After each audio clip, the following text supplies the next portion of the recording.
Oh, hey, folks, if you do not have this power tool in your trust, your children could be doomed. Folks, what I refer to as the third-headed monster, or the metaphorical third-headed monster, which is creating family bloodline protection for your loved ones, folks. Family bloodline protection, trust for the people you love the most. Folks, I very rarely see this in trusts that I review for new clients that attend our educational elder law workshop in the community. You want protection, folks, and it is not automatic. You need to have your estate elder law attorney be familiar with asset protection, or what I like to call bloodline protection.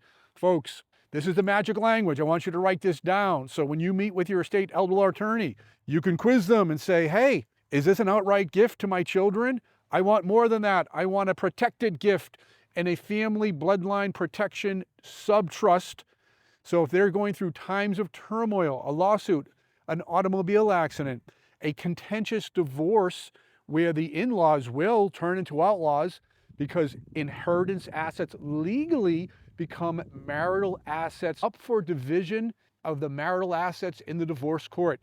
And the divorcing in-laws divorce attorney is very aware of that law, and they will make a claim towards inheritance assets. So very important, you put a padlock on your trust, or what I like to call your treasure chest, because you want to protect that for your children as well as your grandchildren. Folks, this is the magic language right here.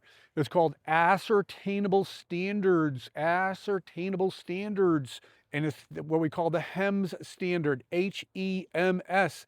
So the trustee, your child can be the trustee as well as the beneficiary of their own trust share. Yes, folks, they can wear both hats. They can play dual roles as the trustee fiduciary as well as the beneficiary. That's completely permissible per trust law. And you need to have your estate trust attorney put the magic language in there called ascertainable standards, where the trustee can make distribution to themselves as the beneficiary for things like they call their health, their education, their maintenance, and support. Folks, that is a true and tried Internal Revenue Code asset protection language, folks. It is not automatic.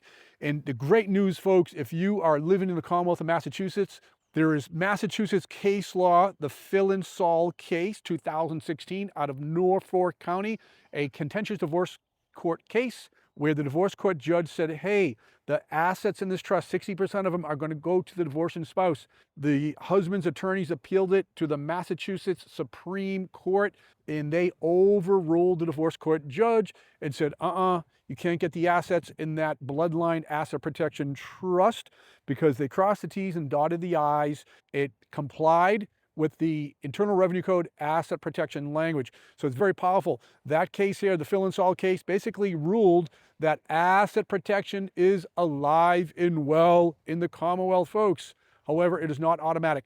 So folks, if you are like our clients at our Elder Law Care Center, they say, hey, Patrick, we like our in-laws, but if they're going through a contentious divorce, we don't want everything we worked our entire lives for, the family home, our 401k, our IRA. We don't want half of that going to our divorcing in-law who's turning into an outlaw so they can share it with their new boyfriend or girlfriend. Hence the reason why we call it Family Bloodline Protection Trust or Subtrust.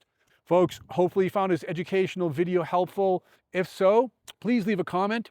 Please click the subscribe button and click that notification bell, because we will continue to keep you updated on other important estate and elder law matters. Folks, God bless from elderlawcare.com, and we will see you next time.